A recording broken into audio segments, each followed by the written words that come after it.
I guess before we get started today, I'll just go ahead and give you just a little bit of information about me. So I've worked in higher education for over 16 years, helping students and also helping veterans. And so the list of students or the demographics of students that I've helped usually is anywhere from high school to college students, of course. And now I'm with the Office of Student Assistance and Relief. It's a government agency. And so I'm really happy to be here, and hopefully I can give you some good information that you will take to your kids as well. So let's go on with the presentation. All right, so a little bit about the Office of Student Assistance and Relief, or better known as OSAR. We were established on July 1st of 2017 as a result of the large for-profit school closures known as Corinthian. So some of the schools included Heald and Everest. If you've been keeping up with the news lately, these schools and these names have been popping up because there's been a lot of lawsuits and a lot of things that are happening in the Biden administration because of the Corinthian schools. So we were created because these schools essentially acted fraudulently, and they shut down students essentially paid for an education that wasn't transferable anywhere, and they lost money. And so we were created to help students, hopefully help them recover some of the money or all of the money that they've lost for that education. So 5 years ago, we just hit our anniversary. Now, we are part of the Bureau for Private Post-Secondary Education, and the Bureau falls within the California Department of Consumer Affairs. And so our vision here is to be the leading source in improving the successful outcomes of California students. So essentially, we just want to make sure that students make informed decisions so they can become successful in life. So that's really our goal and our vision. Which brings me to the next slide, which is our mission statement. But I'm just going to focus on some of the highlighted words, which is advancing, protecting, advocating, informing, and relief. So we were put here to help students advance in their college endeavors. We are here to protect students' rights. We're here to advocate on behalf of students. We're here to inform students of their rights and what their college choices are. And we're also here to provide relief to any students that were affected by school closure or by fraudulent activity at a school.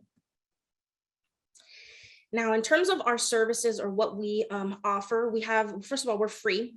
Anything we do for our students is free. So we offer free one-on-one assistance, and we also help with researching colleges. We help with any loan relief applications should you get to that point. And we're also a middle person or a liaison between the student and parents, as well as other agencies, including government, state, and local and county agencies as well. So these are the topics that I'm going to cover for everyone tonight. So first off, I'm going to just give you information on what to consider when selecting a college. And I'm also going to just give you some information on the differences between private versus public colleges. I'll also give you some tips on researching colleges, what to do before enrolling, what are some of the red flags to look out for, what are predatory lending practices, and also give you some resources as well at the end. So first off, what to consider when selecting a college. So as a student, you want to ask yourself some questions that will help lead you in the right path. So for example, one of the questions would be, what are my educational goals? So are you looking to get training? Are you looking to get a certificate? Maybe you're looking for a degree, because depending on what your goals are, it doesn't necessarily mean that every college is for you. So for example, you might just want to get a certificate in Microsoft, so you can become an assistant at your local law firm, right? You may not necessarily need to attend a four-year university to get a certificate, right? You can probably get it at a local community college, or if maybe you plan on becoming a doctor. So if that's the case, then yes, you'll want to go through all the steps of getting a bachelor's degree, and then that will help you move on to a doctorate in the end. So educational goals is really your number one question. And for the parents here, have discussions with your kids, and talk to them about what they want to be when they grow up. I know it's a little bit hard as a 16, 17-year-old, 15-year-old, but just think about what goals your high school students might have. Now, next would be, what are my expectations for a college? Okay, some students require that one-on-one guidance, and some students like more independence and maybe more independent study. And so if, let's say, you like more, or that your student likes more of that one-on-one guidance, you may not want to select a college where classes are 100 to 200 in each course, right? Because then you will not get that one-on-one interaction. Maybe you want to select a major or a college program that has less students, maybe 10 or less students per class. Now, what something to think about is also, expectations for a college in terms of services, programs, do they have counseling? You want to think about what your needs are and then translate that into a question for the college. This is what I need. Do you offer that? One of the other more important questions is, how will this college's programs and services help me achieve my goals, right? It's the same concept where if you're looking for a specific career path, does this college have the program to lead you to that path? And if it doesn't, are you able to either, move on to another college or transfer to another field in which it could then lead you to your goals? Then one of the most important questions would be, how will I pay for college, right? Because not everyone is in the same boat. Some parents will be able to pay for students' college tuition and dorm and books and everything. But for other students, maybe they might have to work, or maybe they might have to borrow student loans. And so you want to think about, how will you pay for college? Because once you have a clear indication of how you will pay for college, it will help you decide which route to go to, right? Because more different colleges are more expensive and some are less, which I'll go into in a few more slides. But this also brings me to my next question, which is, what is my earning potential versus potential debt? So basically what that means is, you want to think about the job that you want at the end of your education, and how much, an estimate of how much you think you will make, right, once you get that job.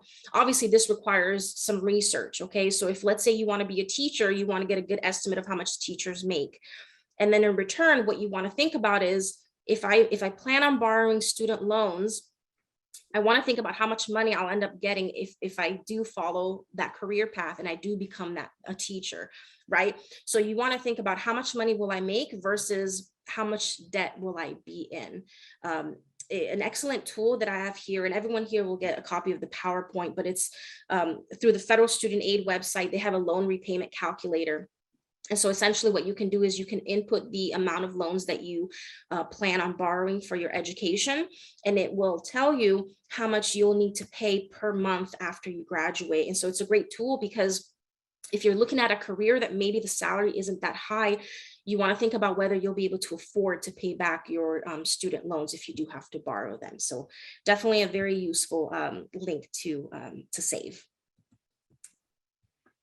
And so now we're continuing with more questions, but this is more so to the prospective college. So number one would be, what type of financial aid does this college offer? Not all colleges participate in federal financial aid, particularly if it's a private college. So you want to ask them, do you participate in federal financial aid? Do you have grants, scholarships?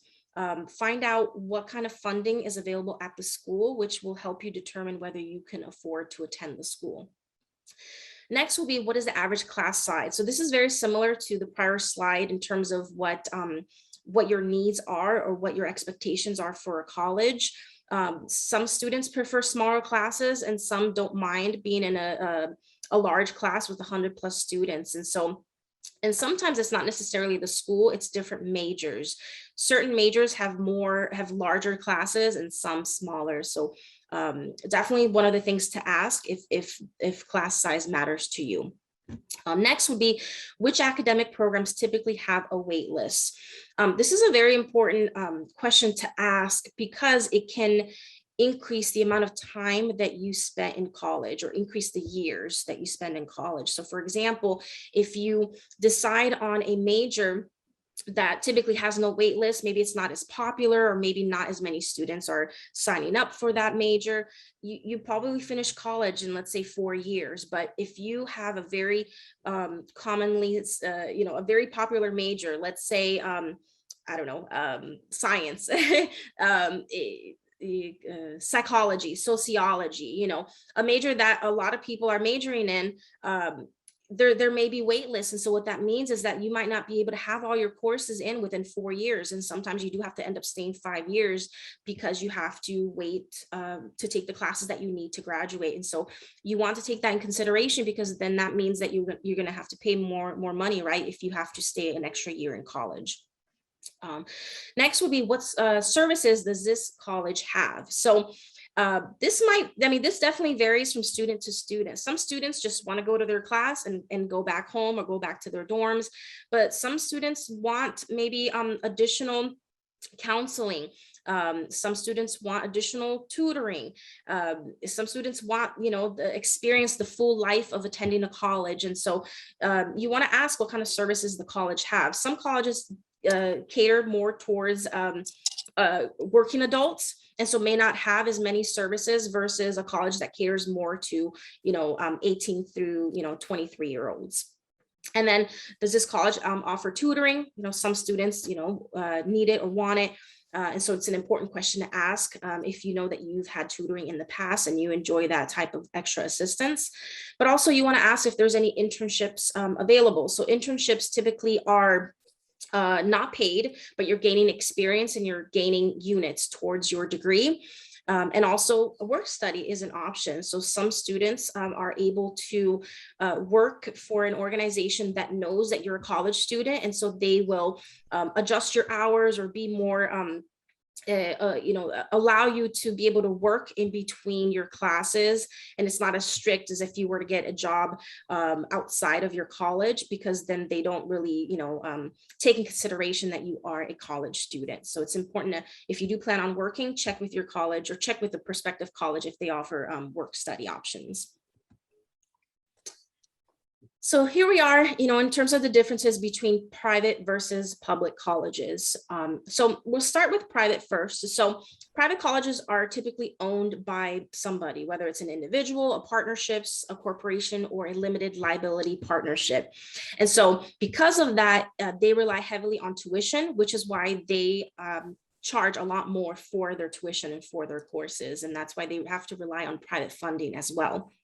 Now, private colleges have a variety of programs and structures. I mean, anywhere from training, technical, anything you can think of, whether it's barbering, cosmetology, paramedic, fire academy, anything out of the norm. But private colleges also offer the standard, associates, bachelors, masters, and etc. And they often have shorter programs because they're customized for working adults. Now, when we're thinking of 18-year-olds, there are some 18-year-olds working adults. Some students straight out of high school do have to work, or maybe they, already have a child, and so they can't attend a typical school, during the day. And a lot of private colleges cater to that. So they often have online courses, and they have night classes as well to cater to that population. Now, public colleges, they are publicly funded, which is why they're able to charge a lot less for tuition. And we have various here in California. We have community colleges, state, and UCs.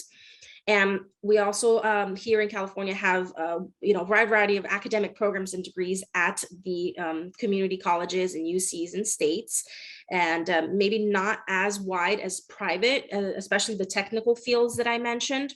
But if you're specifically looking for a degree, associates, bachelors, and so forth, you will find it at public colleges.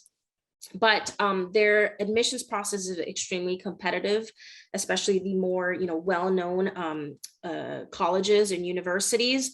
And so you will also have impacted programs where classes are full and you will have to wait in a wait list. So for me, I've attended both public and private colleges. So straight out of high school, I went to my local community college and earned my associate's degree. And so from there, my community college had what's called a transfer agreement with a UC system with four-year colleges. And what it is that as long as you follow the list of classes that you're supposed to take and you meet a certain GPA requirement, you automatically get accepted to the UC, the college, the University of California system that you want to attend. So for me, I wanted to transfer to UC Davis. And so I followed the transfer agreement. And after 2 years, I earned my associates and was able to easily transfer to UC Davis. Now, when I attended Davis, I originally was majoring in English and communications. And my communication classes, as I mentioned, class size, those classes ranged from anywhere from 100 to 100 students per class. And a lot of those classes, I did have to get on wait lists, and they were very hard to get into. And so I ended up just majoring in English so I can be done in 4 years, because otherwise I would have had to stay an extra year and I couldn't afford it. So something to think about if you do attend a public college. And then many years later, I went back to school to get my master's degree, and I decided on a private school because at the time I was obviously working full time. And so I had to take night classes and online classes. And so that's how I was able to finish my master's degree. So my point in telling you this is everyone is different. And, once you graduate high school, we all go in different paths, and not everyone's path is the same. And so if you're a student watching, or your child, may not go in a traditional path as maybe some of their friends, but you just have to do what's right for them. So just make sure that you think about your choices. So here we have, California. The first state here is showing all the community colleges in California. There are 116 community colleges. Obviously, we are fortunate to live close to several community colleges, which I'll go on. I will explain in the next slide. But there's a lot to choose from. And then in terms of state schools, there are 23 state universities in California. And there are 9 UCs in California. So it's a wide range of places you can attend. Now, in terms of California community colleges, this is the most cost-effective option that you can attend. Typically, it takes about 2 years to earn an associate's degree, and it is the least expensive. And most community colleges actually provide you a chance to take college courses while you're in high school, so you can earn college credits. And some students use that to improve their GPA. So it might be something to talk to your guidance counselor at school and see if that's something that you need or want to do, and if they offer it at your high school. But community college is also a great route for students who don't know what to do, what career to go into, which it's pretty hard, as I mentioned, for 15, 16, 17-year-olds.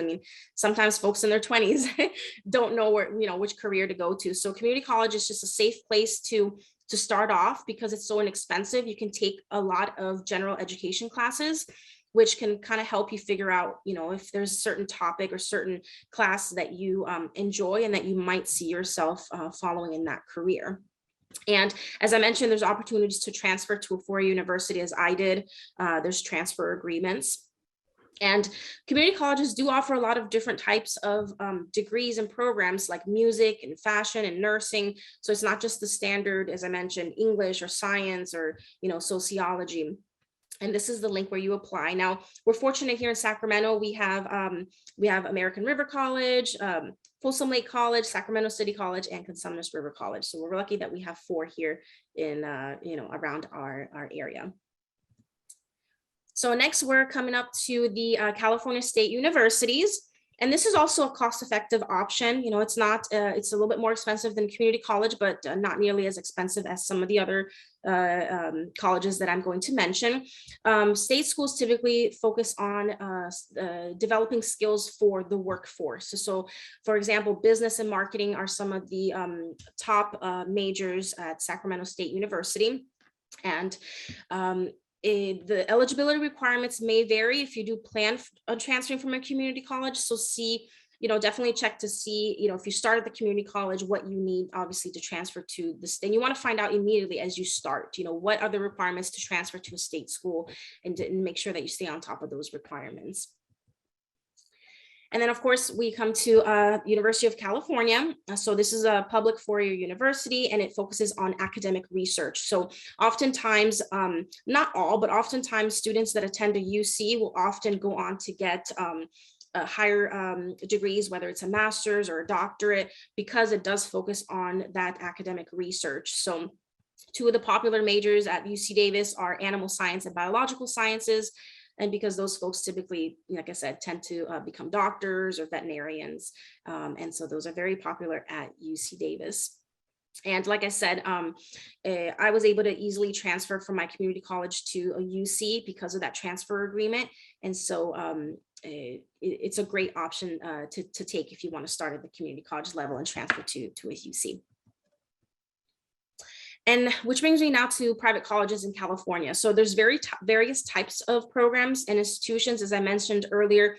Anything you can think of, whether it's a mechanic or a truck driver, a barber, if you want to go into cosmetology, there's technical schools, there's private colleges that offer these types of trainings. And so, but if you are going to go into a private college route, I encourage you to make sure that the school is approved by the Bureau for Private Post-Secondary Education, BPPE, because being approved by the Bureau means that the school is meeting certain standards, and they're being held at a certain standards versus a school that is not, because a school that's not approved by the Bureau essentially means that they don't have to follow guidelines. And so I worry about schools that are not approved. So definitely make sure that it is approved by the Bureau, and I will provide links at the end of the presentation. But in terms of private colleges, one thing you want to think about is it limits your possibility to transfer to another school, because a lot of units, and not all, but a lot of units and classes at private schools don't transfer. They're not very transferable. Students often find, that they've paid for classes and then they can't transfer elsewhere. So I'll give you an example. You might start at a private school, maybe cosmetology, and then you decide that maybe that's not for you and you want to go to a community college and just get an associate's. Those classes that you've now taken at the private school most likely probably won't transfer over to that community college. So something to think about if you do start or if you do attend a private college and decide that you want to transfer somewhere else. Now, here are the differences in tuition. So as you can see, local community college is about $1,100 per academic year. And then with the CSU, it's about $5,700. UC, it's about $13,000. And that $13,000 does include room and board. And then a local private college is a lot more, which is $34,000. So that's just an average amount. And so obviously something that you want to think about. And as I mentioned in previous slides, the career that you want to obtain versus the amount of loans that you plan on borrowing. If per year, if you're going to attend a private school and it's $34,000, if let's say it takes you 2 years to finish that certificate or that training, you're going to borrow $60,000 to $70,000. You want to make sure to be able to pay it back once you're done with school. Okay, so which brings me to research in colleges. So these are just some of the things that we recommend. So first off, since a lot of you and a lot of your kids are still in high school, you want to attend local college fairs. Your high school counselor or guidance counselor should be able to provide you a list of any local ones. So I definitely encourage you to do that, because you want to ask those questions. You want to go to those career fairs and ask those questions to the admissions counselors to make sure that that's right for you, that school's right for you. But also, if you have a couple of schools in mind, visit them in person, take a tour, obviously talk to their admissions counselor, but also talk to the students. When you're on campus, ask questions. Are you happy with your classes? What do you like most about this school? What don't you like most about this school? It doesn't hurt to ask those questions, but definitely being in person gives you a different perspective, because you can actually see what's happening and see if that's the environment for you. Next, I would say, is visit the college's website.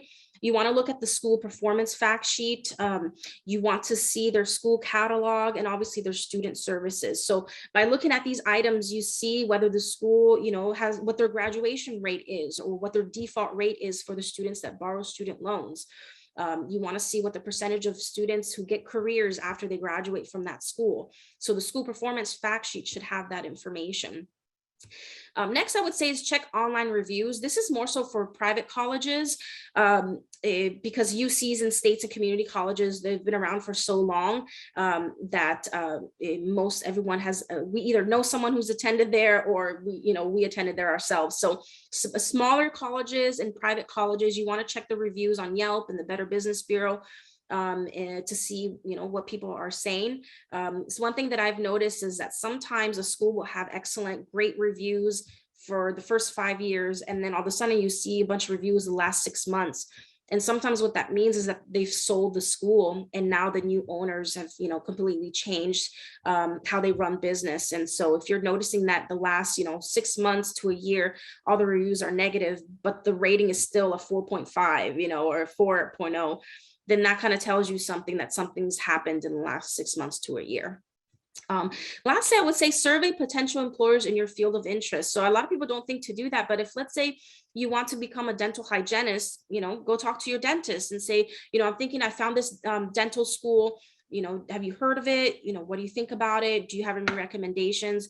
It doesn't hurt to, ask those questions to employers of the jobs and fields that you're interested in working in. All right, we continue researching colleges. So this is the website that I mentioned earlier, the Bureau for Private Post-Secondary Education.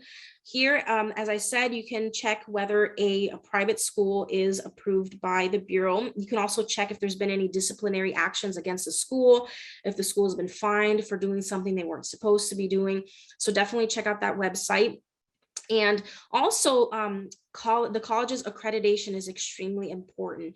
You want to visit the Department of Education's Office of Post-Secondary Institution Database Search. Here you can check whether a school is accredited by the Department of Education. This is important because, as I mentioned previously, one of the questions to ask is whether a school is utilizes federal funding, and school accreditation works hand in hand with that. So if a school is not accredited by the Department of Education, it would definitely raise a red flag. So just make sure that you do utilize that link.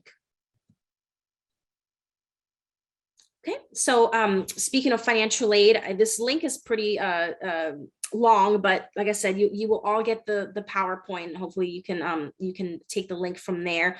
But this is a list of colleges that participate in federal financial aid. So it just makes it easy. You can go ahead and, type in the school and see if they participate in federal financial aid.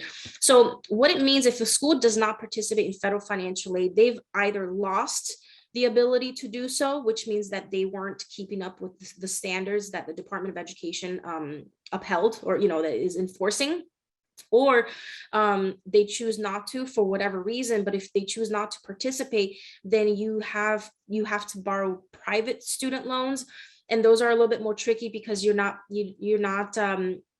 backed up by the federal government, right? So if you've been listening to the news, the Biden administration has approved a couple of loan relief programs. If students borrowed private student loans, they can't be part of that federal discharge, right? So if you're going to borrow student loans, I would always recommend to borrow federal student loans through the Department of Education rather than through a private lender. So just something to keep in mind. You don't have as much protection. But next, you want to visit the California Student Aid Commission's net price calculator. So on this website, you can actually put in any California public school, and it will tell you the cost, the estimated cost. So not all, UCs have the same cost. Dorms might be different. Food might be different. So this is a great tool, if you're not sure, if you're undecided between a couple of different schools in California. And lastly, visit the California College Guidance Initiative website. This website has great tools on finding your career. It has some tools on helping you figure out where you may want to end up working, or what kind of field you want to go into. And it also has information about scholarships as well. So definitely follow that link. All right, so some of the things to do before enrolling in college. So the very first would be to read the enrollment agreement thoroughly. So the enrollment agreement is your binding contract. So you want to make sure that you are reading every single line and that you're signing everything, or that you're understanding everything that you're signing.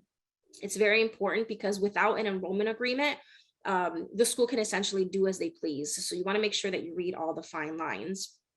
You also want to make sure that you verify the tuition amount, that the amount of tuition that is being advertised, online or through pamphlets is the same as the amount of tuition they're actually charging you. And you want to review your financial aid package very carefully. I've seen it many times where students think they're borrowing $10,000 and they've actually signed for double that amount. So review your financial aid package very carefully. Make sure that you are getting all the financial aid that you are aware of, and that there's no extra loans that you're borrowing. Double check due dates, and also view cancellation and withdrawal policies. So what I mean by that is, if you're signing up for classes and you decide that the classes are not for you, there's certain deadline dates so you can get your money back. And if you miss those deadline dates, the schools do not give you back your money. And so you want to make sure that you're aware of the drop deadline dates of when you can drop the classes if needed. Next, I would say request copies of all signed documents. I know nowadays everything is electronic, but it's very important to request copies, even if they email it to you. As long as you have copies and you're able to open that file, then that's the most important part. We always recommend printing them out and putting them in a safe place, because some people over the years forget their password for their emails, the links don't work anymore. So we always recommend to print it out. Next, I would say is beware of predatory lending. I have a separate slide on this, but this is basically just aggressive practices. And I'll go over a little bit more. So just kind of be aware of that. And lastly, just ask questions. Don't be afraid to ask questions. Even if you think it's a stupid question, like it's not, just ask the question, because it's better that you go into it having all your questions answered rather than leave the meeting with the admissions counselors and just still be confused and not sure if you want to go through with it. So this brings me to the red flags. So number one, I would say there's no school catalog or no enrollment agreement. So the school catalog shows all the programs, the financial aid available, how much tuition costs. If there's no school catalog, it's a huge red flag, because they're not showing you exactly what is available to you at the college. And there's the same for the enrollment agreement. That's your binding contract. Without it, the school can essentially change the tuition amounts without any notices, add fees. And so the enrollment agreement is your contract. You want to make sure to have that. For private schools, if it's not approved by the Bureau, it's a huge red flag, because typically the school has done something to not be approved, and if they choose not to become approved by the Bureau, I would take it as a red flag, because I would say, I would want to attend a school that I know is meeting certain standards, and by being approved by the Bureau, you are meeting those standards. Next, high pressure sales pitch, or if something's too good to be true, especially for private schools. Definitely a huge red flag. Something shouldn't sound too good to be true. You're there to learn, to get a degree or training. And if they are advertising that you're going to make a ridiculous amount of salary, which doesn't sound right. If let's say they're saying that you can become a mechanic, but you're going to make, I don't know, $175,000 a year because you're going through their training, that it sounds too good to be true. They would have to back it up by statistics or by showing you that their students that have graduated have earned this much money. Next, cash only or PayPal or Venmo. You'd be surprised how many schools actually go through this route, and I wouldn't recommend, because you don't have as much of protection. You pay with cash, you can't prove that you paid with cash. You pay with Venmo or PayPal, those companies may not provide you a refund if the school closes or shuts down, or if the school acts fraudulently. So I definitely would avoid those forms of payments. Also, if you visit in person and there's no schools at the school visit, that's a huge red flag. We've seen it that, schools were being advertised as operating, and they would take students' money, and there would be nobody on campus except for you. So, so definitely visit the college if you are able to. And then other red flags, loss of accreditation, huge red flags. If for a school to lose accreditation, they would have had to do something, whether they're not following their enrollment agreement, they're not refunding student money. So huge red flag.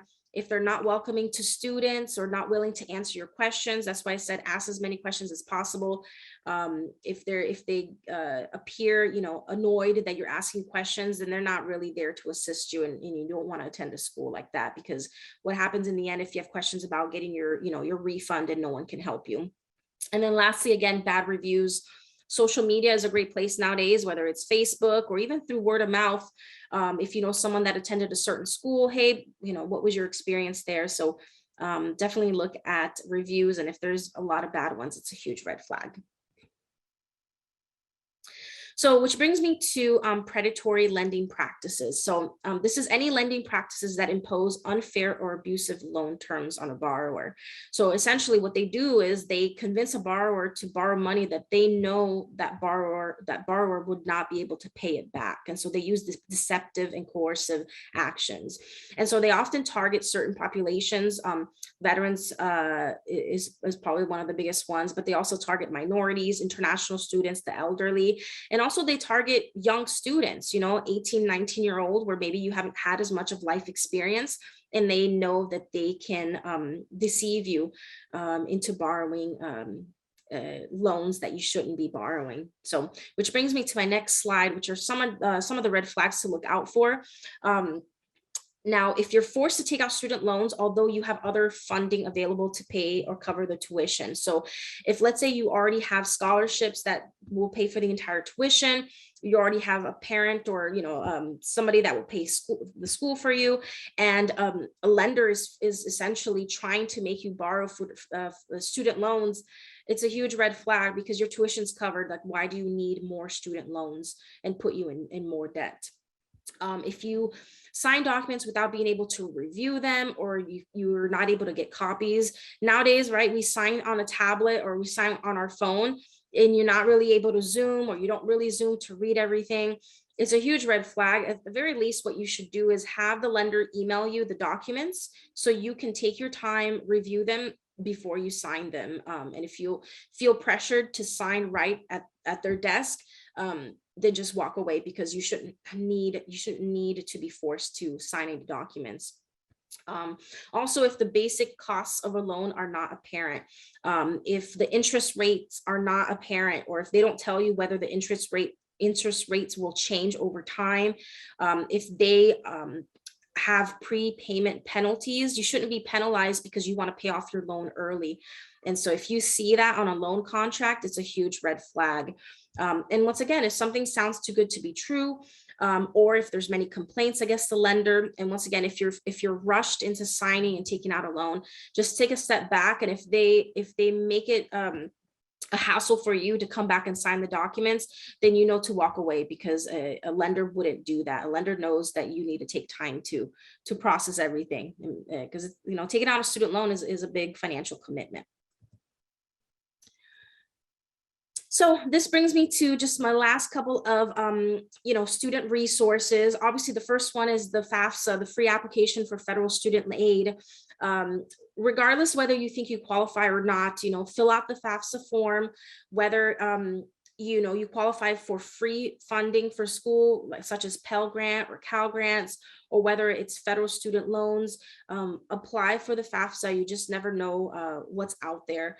So definitely follow that link. And there are deadlines, so you want to make sure to just save that website and just make sure that you fill out your FAFSA by the deadline date. And of course, these are just some of the other websites that either offer information about financial aid, or about career options, or scholarships, or information about certain colleges and how much they cost. So definitely keep these resources handy, and you never know when you may need them. For example, the Consumer Financial Protection Bureau, a lot of students use that bureau if, let's say, they've been defrauded by a school. So you just never know when you might need one of these resources. Which brings me to the end of my presentation. I'm very happy to be here and present, all this information to you. Now, keep in mind, if you think of any questions either now or later, you can always email me. And if I don't have the answers, I can always refer you to the correct person. Sometimes we have folks contacting us for random things, and which is fine, because we don't have all the answers, but we usually have a resource where we can send you somewhere. So here's my email address. That is the quickest way you'll get a response from me, because I'm on my computer all day long. And this is our website. So thank you so much. And Lizette, I'm not sure if we have any questions for now. Not for now, Silvana. Thank you so much. Such a lot of great information.